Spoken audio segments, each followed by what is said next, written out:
How much in the year 2023 does a bottle of water cost at 7441 Parklane Road in Richland County at a Shell gas station operated by the Chow family? How much does one bottle of water cost? I'm not sure. Yes, Let's sir. just round it up to $1. Dollar sound right? Yes, sir. Think you took $1 worth of merchandise from your store? I did think that, yes, sir. And you were certain of it? I believe he had taken it, yes, sir. You were so sure of it that day that you left your position at the cash register and you ran out of the store. You were that certain, were you not? Yes, sir. Okay. And there was nothing to stop you or your dad from calling 911 if you thought he had taken that dollar bottle of water, was it? Nobody stopped you. No, sir. There was nothing to stop you or your father from going back, reviewing that footage, and taking the time to do that, and realize he hadn't stolen anything. There's nothing to stop that, was there? Nothing. Okay. I believe that they kind of dropped the ball on not humanizing the young man. We don't know anything about him. We know he was 14. We don't know where he went to school. We don't know what his hobbies were. We don't know what sports he played, what kind of student he was. Today, we shine light on Cyrus Carmack-Belton. Born on February 6, 2009 in Columbia, South Carolina, Cyrus Carmack-Belton was the youngest child of parents Troy Belton and Nicole Carmack. The family lived in a middle-class neighborhood on the northeast side of Columbia. Cyrus attended Summit Parkway Middle School, where teachers and administrators described him as quiet, ambitious, and respectful, a student who got along with everyone. His favorite subject was science, and he also loved technology. He was enrolled in the school's STEM Institute of Design and Innovation Magnet program, where his curiosity and love of learning stood out to those around him. Cyrus had just completed 8th grade and was excited for the next chapter. To those who knew him best, remembered a young man who was intelligent, energetic, and full of personality. His mother, Nicole, remembered a son who gave the best hugs, loved to joke around, and had a way of lightening up any room with his sense of humor. Cyrus was creative and had a passion for art. He dreamed of one day becoming a tattoo artist and eventually opening his own tattoo studio. By all accounts, Cyrus grew up in a loving family and caring community that supported his ambitions and believed in his dreams. And before his name became a headline, Cyrus Carmack-Belton was simply a 14-year-old boy trying to figure out life. On the early evening of Sunday, May 28, 2023, Cyrus was out taking one of the long walks his family said he often took and enjoyed. A few miles from home, his path brought him to the commercial stretch of Parklane Road, a busy corridor lined with neighborhood businesses in northeast Columbia. At approximately 8 p.m., Cyrus entered the Shell Express Mart convenience store near the intersection of Parklane Road and Springtree Drive. Security cameras captured the approximately 2.5 minutes Cyrus spent inside the store.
Leaving the store unattended, owner Rick Chow and his 20-year-old son Andy chased after 14-year-old Cyrus, with Alice Chow following close behind, believing Cyrus had stolen a bottle of water. The pursuit moved away from the store and onto Springtree Drive, stretching approximately 130 yards. During the chase, Cyrus lost one of his shoes, dropped his 2 cell phones, and the backpack that he was carrying. Witnesses later testified they saw Cyrus running down the road as cars continued to pass by, desperately trying to get away from Andy and Rick Chow, who were running close behind. Witnesses also testified that Cyrus stumbled, fell to the ground, and while trying to get back up to run, Rick Chow then fired a single shot that struck Cyrus in the lower back. So we pull in, we stop right where you see us, they run across, Cyrus trips over the curb, he gets back up, you see Mr. Chow go and step out, put his arms up, and Cyrus trips again and kind of gets back up, but it's like a crawl to where he passed away. What, if anything, did you see in Cyrus Carmack-Belton's hands when he ran past you? Nothing. So when he was in the parking lot, well, running out the parking lot, he had his book bag right here. When he tripped the first time, he didn't have his book bag anymore. When he was in the parking lot running, he was pumping his arms. It was visible like he was running. And from your vantage point, could you see if there was anything in his hands? There wasn't anything in his hands. And, excuse me. So, defendant child right here. So where was Cyrus positioned? Cyrus was in front of him. Okay. With his we all facing the same way. You turn me in the direction of where Cyrus would have been facing. Where Maybe a little lower because he had tripped and he was coming back up. Yeah. more like that? Yes, sir. So, No, you can lead with words and you can lead with actions. I check it either way. Your Honor, you said lower, and I got one. So if I'm getting lower, more like this or more like this? More like that. All right. And so and is that when you tell us what you saw when you saw him lower in the position that I was just in? He tripped and he was coming back up. All right, so I'm positioning myself again, somewhere in here. Yes, he was on his way back up. Mr. Chow was already like this. Did you see Cyrus Carmack-Belton turn around at any point? No, Did you see him point anything at Rick Chow or Andy Chow at any point? no. When we looked to the right, I seen a young man running. I heard a pop sound, and my aunt, we looked and said, "What is that?" We saw the young man go down to the ground, and we saw the older man had a gun in his hand pointed in a gun stance. So whenever you looked over there, did you see the young man carrying anything? No, Okay. You said you heard a pop. Did you recognize what that sound was? not at first until I seen him hit the ground. Okay. And when you saw Cyrus hit the ground, what did you see anybody else doing at that time? Whereas me and my aunt, we were just staring. We saw the older guy had his gun pointed still, and I believe his son was running behind him. He came to a stop as well. You said the guy was holding a gun. Do you know who that guy was? The store owner of the Shell gas station. Okay. The man sitting over that table? Yes. Okay. So after you realized that a shot had happened, what did you guys do? We stopped. My aunt said, "Jazz, he just shot that boy. You need to call the police." We're both about to call them, so we both put on our cell phones. We called. My aunt said, "I just want to make sure we're seeing what we see." So we drove out real slow, and we still see Cyrus on the ground. Looked like he was trying to push himself up, like how somebody's doing push-ups, but just shaking really bad. And he propped back down on the ground, started banging on the ground like in pain. You also gave the law enforcement, or one of these interviews that you gave, you specifically saw Mr. Chow toss the gun away. I'm not sure if it was a gun. I remember when my aunt and I, we was driving slowly away. Yes, ma'am. Mr. Chow still had his gun pointed at him while Cyrus was on the ground. He still had his gun in his left hand. He squat down, he grabbed something off the ground, tossed it, and then put his right hand back on the gun, still pointed at Cyrus as he was on the ground. So to repeat my question, you saw him toss something away, but you're not sure what it Not was. sure what it was. And possibly going in conjunction with your 911 call, which you originally told the 911 operator that you did not see the actual shooting, and maybe you just saw the aftermath of that. So I want to make sure I answer this correctly. That was, you remember those long questions I told you about? Yeah, I want to make sure I answer this Take correctly. your time, please. So, as I stated, when I turned my head to the right, Yes, ma'am. we heard a pop. Me and my aunt said, "What is that?" We saw Cyrus go down. That's when I seen Mr. Rich had his gun pointed. And that's when my aunt said, "He just shot that boy. We need to call 911." And we both called 911. Cyrus Carmack-Belton lay wounded on the grassy shoulder of Springtree Drive. Despite efforts to save him, he eventually died from his injuries. On Monday, May 29, 2023, In the aftermath, grief and outrage spread throughout Columbia. The Richland County Sheriff's Department formally charged and arrested Chicky Rick Chow in the shooting death of 14-year-old Cyrus Carmack-Belton. We have a family that's grieving. We have a community that's grieving over a 14-year-old who was shot. His name is Cyrus Carmack-Belton. This happened about 8 o'clock last night at a convenience store on Parklane, where the victim went in. The owners of the convenience store suspected him of shoplifting. He did not shoplift anything. We have no evidence that he stole anything whatsoever. There was a verbal confrontation inside the convenience store. The victim went outside. He took off running. The son of the owner of the convenience store gave chase. The father, who owns the convenience store, joined in the chase. He was armed with a pistol. They chased a young man towards Springtree Apartments. The young man fell down. He got back up. At some point, the son said that he had a gun, that the victim had a gun, and we did recover a gun that was close to his body. At that point, the father shot the young man in the back. Regardless, even if he had shoplifted 4 bottles of water, which is what he initially took out of the cooler, and then he put them back. Even if he'd done that, that's not something you shoot anybody over, much less a 14-year-old, but you just don't do that. Reports show this is not the first incident at this store. In fact, we now know over the past 5 years, Richland deputies have been called out to that gas station hundreds of times. The calls included things like assault and shoplifting, vandalism, robbery, burglary, and car theft. The agency did not say how many of those calls actually resulted in charges or arrests. Now, in 2 incidents, one in 2015 and one in 2018, deputies say Chow fired shots, including one where a person was hit in the leg. However, deputies say neither incident met the requirements under state law to support pressing criminal charges against Chow.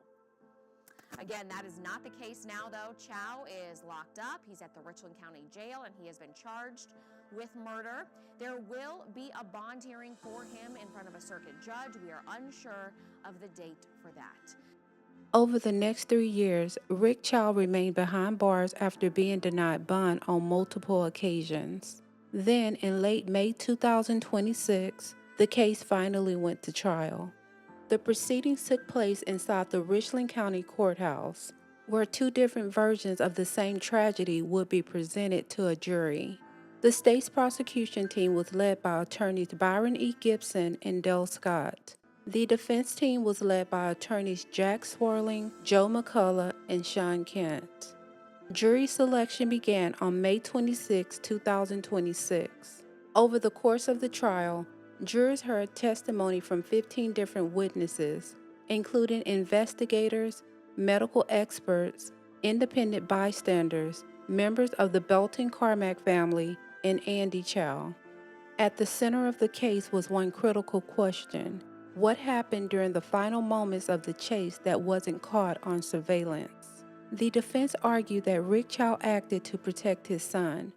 According to Andy Chow's testimony, during the chase, Cyrus pointed a gun at him, causing him to fear for his life. But prosecutors argued this claim was fabricated and challenged his accounts at every turn, highlighting the inconsistencies in Andy Chow's earlier statements. Investigators recovered a loaded firearm near Cyrus's body. However, the prosecution maintained that the firearm had fallen from Cyrus's pocket when he tripped during the chase, and argued that there was no credible evidence that he had threatened anyone with it. Now know that in his haste to get away from you, he ran out of his sneaker, and now he's running up the road with one shoe on. In his haste to get away from you two, he has dropped 2 cell phones. Because who do you know that throws cell phones away? You never know anything about that? I do not. Okay, so he's running away from you so hastily, he comes out of the shoe, drops 2 cell phones. But you two continue to chase him, correct? Yes, sir. Okay, I and then continue to follow.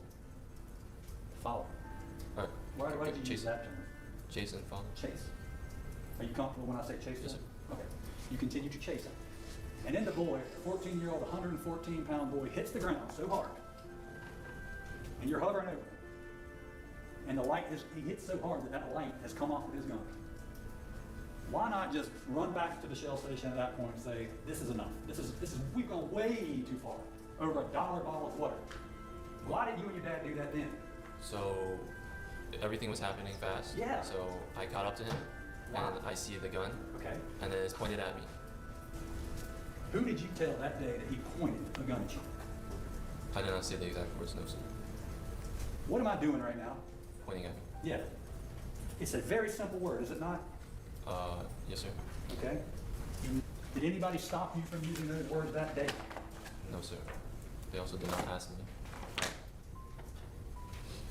Did you have trouble volunteering that very important piece of information? The first thing that came to my mind was he pulled it, and then I pointed with my hand. He pulled. Could it have come out of his pocket when he took that violent fall to the ground?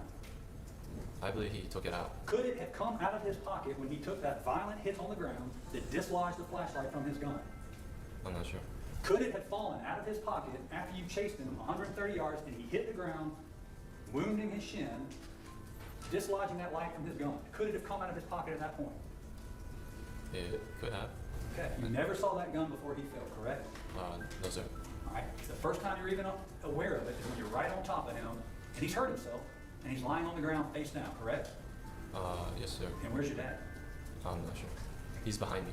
I thought he had pocketed like a water cylinder, so we told him to take it out, and he just kept his hands in the pocket. So then after that, he started going out the door, and so we chased him. He first stuck out at that corner there, and he was running back down this way. And then I caught up to him once, and then he kept going. He tripped right here, and then that's when I caught up to him, and where my dad is right there. I caught up to him like right here, like standing right next to him. Or not like standing, I was like running next to him, and that's when he like pulled out the gun. And then I yelled gun, and I like backed up, I like stopped. And that's when my dad like was yelling, stop, like drop it or something. And then that's when my dad, he didn't just drop it, so my dad shot. And then he dropped to the floor. He was like, like holding his back or something. And then he had dropped the gun, so my dad like pushed it to that second tree over there. And then he was still on the floor conscious. And then we called 911. Multiple bystanders testified they never seen Cyrus holding a firearm, nor did they see him pointing a firearm at anyone. What, if anything, stood out to you as they were running behind this young man? His shoe flew off when it was.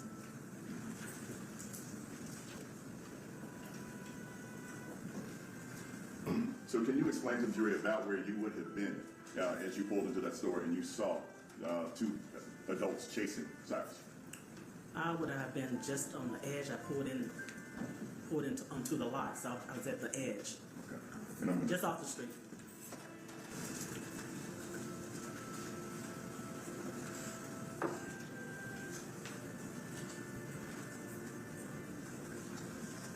Tell me what you see in that video. My vehicle and Mr. Chow and the other gentleman running. And is that what you experienced on May 28th, 2023? Yes. And that caught your attention? Yes. What did you see next? I saw Cyrus running across the street. I saw a female, I guess, I don't know if it's a sister or not.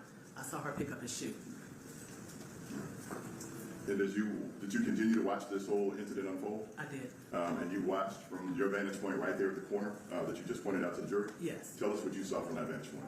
At that point, I saw Cyrus run across the street, them chasing him.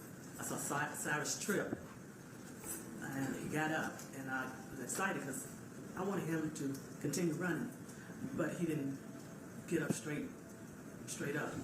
I thought he tripped again, and he went down. Did you at any point in time see anything in Cyrus's hands? I did not. Okay. Would you be at a point where you could see things that were in his hands? Yes. All right. The forensic pathologist testified that Cyrus had been shot in the lower right side of his back. The prosecution argued that the wound supported their position that Cyrus was fleeing when he was shot. They further argued that it would have been physically impossible for Cyrus to have been actively running away while simultaneously aiming a gun backwards at Andy Chow. It's an old shirt. Okay. You want me to draw on here? Sure, please. Okay. Never drawn an attorney before. Okay. And the trajectory was upward, you said? Yes. Okay. Show me with an X on the front of the rear. Would it be on this side or this side? It's going to be on the right side. Okay. And do you need any notes or do you? Turn around again. Oh, the left side, sorry. Okay, so left, and it's, can I feel the bottom of your sternum? So it would be approximately here-ish. Okay. Now with this rod, I stand at the side. Show during my profile generally where that would be, how that would look going into Mr. Carmack-Belton's body. Say it like this, if he was standing straight up. Okay. The problem is like my diagram, everyone's standing in anatomical position. No one is ever really standing in anatomical position when they get shot, so. Let's just for argument's sake, you're the shooter and you're in a standard gunman stance. I am upright. Would you expect to see the trajectory that you observed on Mr. Belton? No, so either the shooter would have had to be below you shooting upwards, or the victim would have had to be at an angle downwards, or he would have been uphill. There's a few different variables, but generally not straight if we're on flat ground and I'm directly behind you. The testimony is we're on flat ground. Okay. Okay, and you're standing upright in a shooter stance. Got it. Would you expect this trajectory if I'm hunched over running? Yes, that would make more sense. Okay. Now, would you expect this trajectory if I was turned in any way like this? Not from right behind you, no. Okay. Would you expect this trajectory, would it be consistent with somebody running away in a runner's stance, with their back directly toward you? Yes, if I fired the weapon from here with you in that stance, Okay. essentially you just twisted just a tiny bit, that would be consistent. Now, if I'm for some reason turning around aiming at you, like I'm doing now, is it possible to have this trajectory? No. Thank you, President. So what I want to talk about, so if we turn the body this way, and this is where we're going to be this individual. Okay. This is going to be the individual who had passed. Okay. Okay. Now, the solicitor asked you if this was possible, and you said no. Correct. But this is possible. Slightly, yes. So that's possible. Yes. So a human could be turning this way, and that's possible. Yes, slightly to the right. Maybe not quite that much. I mean, that's assuming, like, if I'm to the right of you, that Yeah. changes, but directly behind, because it goes just right to just left. Okay. So it's say more than about there. If I'm directly in If you're directly behind. Yes. So that's possible. Yes. Okay. Thank you so much. The prosecution also argued that the danger had been created when the Chow family left their store to chase a 14-year-old down a public road over falsely accusing him of stealing. The defense disagreed. They argued that Cyrus's behavior was suspicious from the time he entered the store. They further argued that Rick Chow made a split decision based on what he believed was imminent danger to his son's life. This is the young man that you were talking about, correct? The red shirt? Yes, sir. Okay.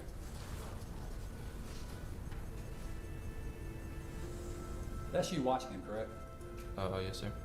There's your father already making his way towards the front door, correct? Yes, sir. Okay. And your mother left too, correct? In the video, yes, sir. Okay. Who's manning the cash register right there? No one. All right. Who's this gentleman? Customer. Okay. Is it common for the whole Chow family to leave the gas station with customers inside the store? Well, I wasn't completely sure what my parents were doing, but I exited the store. Everyone left over $1 of water, correct? I left because I thought he stole something. Okay. You yourself and your parents at the Shell gas station at 7441 Parklane Road had a very sophisticated surveillance system, isn't that true? Yes, sir. Okay. And you were able to identify shoplifters with that system, were you not?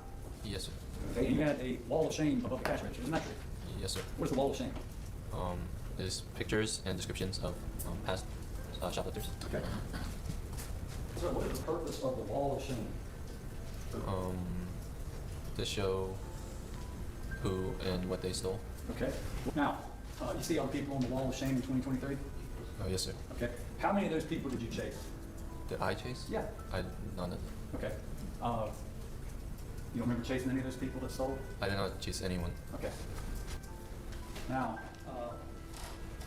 you have been trained, you have gone to school and been trained, and your father has, to identify shoplifters, have you not? Trained to identify them? I was not trained. You weren't? No, sir. But you know how to identify them, correct? If they were acting weird to me, that is. What is acting weird to you? If they keep looking up at me, Okay. they keep walking around the store, wandering around, and if they keep, checking their pocket or something. All of those combined. I'm even thinking about times I've gone into a store and left my wallet in the car, walk around for a minute, and then I walk out. Would you put me in your database if I did that? I would not. Would you consider me weird? No, sir. What if I had my hands in my pockets, I'm dressed like I am now, and I walked around and looked around and I couldn't find what I was looking for, so then I just walked out? Would you tell me that in my pockets? No, sir. Why? You didn't touch anything. Okay, but I had my hands in my pockets, I'm looking up at you, I'm looking down. Let's say I did, let's say I took some waters out and I put them back. Would you chase me? It would depend if I could see what you were doing. If I couldn't see, then I wouldn't know what you were doing. You could see what Cyrus was doing, could you not?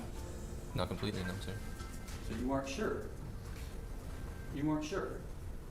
I believed he had You pocketed believed- something.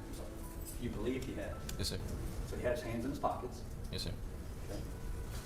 You testified you watched him when he walked in? I saw him walk in. Yeah. So he put his backpack down? Yes, sir. Correct? And then the defense offered defense 6, and you said, yeah, that's how he looked when he came in. Yes, sir. Okay.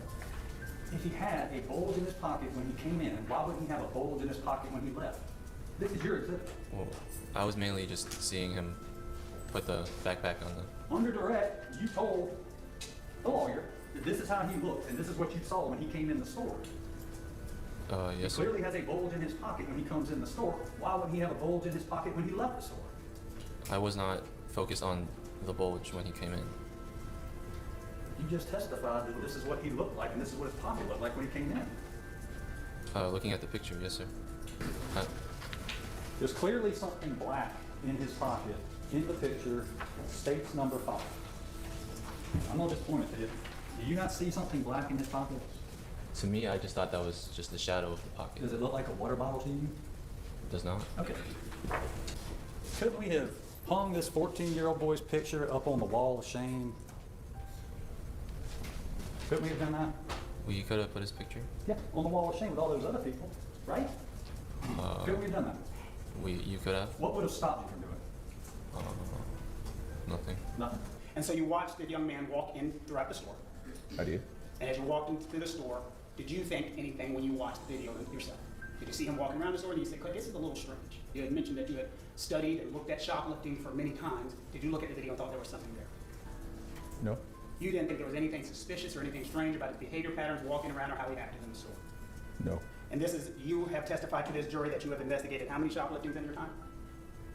I can't give you a count of that. I've investigated numerous cases. And when we investigate shoplifting cases, one of the things that we look at is we watch the behavior patterns and how individuals walk around the business. And as your testimony, there was nothing odd or strange about this. No. So when we watch the investigation and look into the behavior patterns of the young man who walked inside of the store, you watched him go to a water cooler. Is that correct? I did. And when you watched him go to the water cooler, you saw him take water bottles out and put water bottles back in, correct? I did. And as a matter of fact, when you saw him taking the water bottles in and back out, immediately the first time you could not tell what was done and you asked to rewind it and watch it again.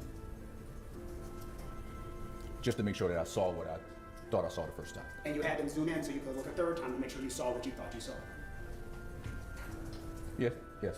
And so you saw the young man put water bottles in, put water bottles back out several times, or twice maybe, I think. Well, he took them out and put them back. And you thought there was nothing peculiar about this? No. And I'm looking at this case, looking at the background that you know everything about. You know your young man went into the store with an empty book bag. With the empty book bag? Yes, sir. Okay, yes. But I'm asking you, you're the case agent. Yes. I'm I asking mean, you there's whether other it's contents in there, but I mean, it was essentially empty, yes. It was essentially an empty book Yes. bag. And you've heard testimony that he went in there with a firearm. Yes. So this young man went into the store with no money, an empty book bag, and a loaded firearm. And you're telling this jury there was nothing suspicious about that. Well, we don't know they didn't have any money on him at all. There was no money found on him. Again, my question was, you're telling this jury there's nothing suspicious about that. Absolutely not. And that is normal, and that happens. It depends on who you are, what your normal is. I'm asking you as the investigator. But I can't speak on behalf of him. That's correct. And so looking at the totality of the circumstances, your testimony to this jury, there was nothing strange about that behavior Once again, as an investigator. him going into the actual question, because you do a lot of word salad, so can you give me the actual question? That behavior is not strange? For him to have a book bag? An empty book bag, a loaded firearm, a bullet in the chamber, going inside with no money to pay for anything, pulling water in and out of a cooler, putting it back and forth. The firearm being on him is the only thing that I would find that would be not right. And as we were trying to figure out, there's little things that we have figured out about that firearm. Do you agree that we figured out and found DNA on that firearm? We did. And the DNA belonged to who? Cyrus? And then finally, you have testified that we may disagree with it, we may not like it, but you would agree it is not against the law to follow and or chase somebody from the university. Not against the law, but once again, use the exercise of common sense. And you are not sitting here testifying even with any suggestion that you believe it's okay for a 14-year-old in Richland County to have a gun with a bullet in the chamber. It's not okay? Thank you, I appreciate you so much. Thank you. Yes, sir. When Cyrus Carmack-Belton walked out of 7441 Parklane Road, May 28, 2023, was he walking or running? Walking. Was he combative with the Chows, or was he polite to them? He's very polite. Okay. In contrast, what were Rick Chow and his son Andy doing when they left the store? Hastily running after him or hurrying out of the store to try to catch him. They're hauling ass. Yes. When Cyrus turns the corner after he's walking, what does he do when grown men are running after him screaming at him? Appear to be scared and take off running. Where again was Cyrus Carmack-Belton shot and killed? On his body? Where was his body found? On Spring Tree Drive. Do you know how far away? Over a football field. You were asked a lot of questions and, about what you find suspicious and what could have happened here and there. Cyrus Carmack-Belton did not steal anything from that store. He did not. Had he been left alone to walk away, not been chased, if everybody stayed in the store whose name was Chow, would this situation have occurred? No. Thank you. Ultimately, the trial became a battle over reasonable doubt. Prosecutors argued Cyrus Carmack-Belton was a frightened child running for his life. He died scared. He died bleeding to death.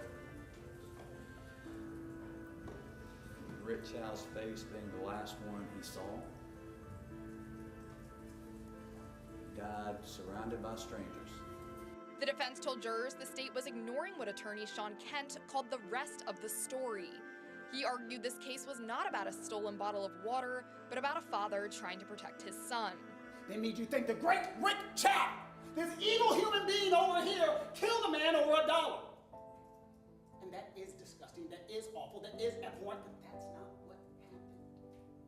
And although Rick Chow had a history of aggressive behavior, under the South Carolina Rules of Evidence, certain digital and documented prior incidents involving Rick Chow could not be used as character evidence to prove his conduct. On Monday, June 1, 2026, the 12-member jury began deliberations. According to the South Carolina court records, the jury consisted of 3 black men, 2 black women, 2 white men, 3 white women, 1 man whose race was listed as unknown, and 1 man whose race was listed as other. Both the prosecution and defense agreed to submit only the charge of murder. That jury finding Chow not guilty of murder in that shooting death. The verdict again coming nearly 8 hours after deliberations. The jury was struggling with this case.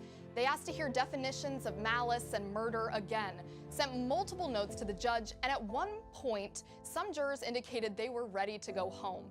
But Judge Heath Taylor kept them deliberating, saying the attention surrounding this case made him reluctant to stop the process once it has started. Then, just before 8:45 tonight, the court announced its verdict. Indictment number 2023 GS40-07440. State of South Carolina, County of Richland versus Chike Rick Chow. We, the jury, unanimously find the defendant, Chike Rick Chow, as to the charge of murder, not guilty. Some legal analysts later suggested that given the fact the jurors had requested clarification on legal definitions, the not guilty verdict may have been decided because the jurors were not given the option to consider lesser offenses. But whatever that role may have played, the results remained the same. The not guilty verdict sparked outrage across the states. In the hours and days that followed, both peaceful demonstrations and acts of unrest unfolded throughout the community. Many residents gathered to mourn Cyrus Carmack-Belton and call for justice. Across various states, many in the Black communities have called for boycotts of Asian-owned businesses in response to continuous racial profiling and unequal treatment. The Shell Express Mart closed following the shooting. Although the business reopened 8 months later, records indicate that the Chow family sold the store in November of 2023.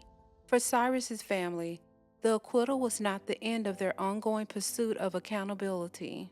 Attorney Todd Rutherford, representing the Carmack-Belton family, announced plans to pursue a civil lawsuit against the members of the Chow family, as well as corporate entities connected to the convenience store for wrongful death. At Summit Parkway Middle School, a living tree was planted on campus in his memory, a lasting reminder of a young life that touched so many. Many people have drawn parallels between this case and the 1991 case of Latasha Harlins, not because the circumstances are identical, but because both cases sparked national conversations about race, injustice, and community tensions. Opinions about both cases remain deeply divided and surrounded by racial debates, raising difficult questions about fear, the value of every human life, and how justice looks different for the Black community. Cyrus was a son, brother, student, and friend. Like most teenagers, Cyrus made mistakes and tested boundaries. A young person who was still growing and still learning. He had hopes, dreams, and an entire future ahead of him. But his life was tragically cut short after being falsely accused. Principal came to the home and she told me a story. And I was looking for these shoes because I purchased them for him, couldn't find them. Come to find out, there was a young man at his school that needed some black shoes and Cyrus took them off his feet. Cyrus's parents also rejected harsh comments criticizing their son. My son was not a thug. No black or brown child should have to go through this. No parent should have to go through this. No story should be forgotten. No voice should go unheard. Sending my deepest condolences and prayers to the family and friends. May Cyrus Monroe Carmack-Belton rest in peace. Until the next time, I'm Lock Jewel, and thank you for watching Shades of Crime. Please like, comment, and subscribe, and remember to pray. God's listening.